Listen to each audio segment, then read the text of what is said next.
Hello everyone, welcome back to the channel. In today's video, I'm going to show you how to log into LWEXexchange.com on your phone.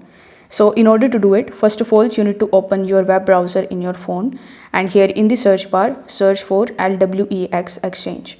The first link that you see in this list is of LWEXexchange.com.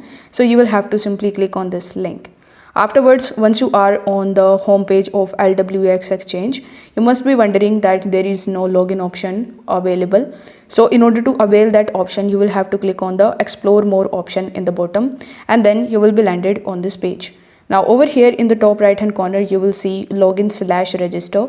So you will have to simply click on it, and this is your login page where you will have to provide your email address associated with your LWEX account and then the password associated with your account. After that, you need to make sure that you tap on this remember my password option so that you won't need to log in into this web browser again, or this will just remember your password. So you can just tap on this option in order to enable it. Afterwards, press this login button, and this way you will be able to easily log in into your LWEX Exchange in your phone. If this video helped you out, consider subscribing the channel and liking this video. Thanks for watching.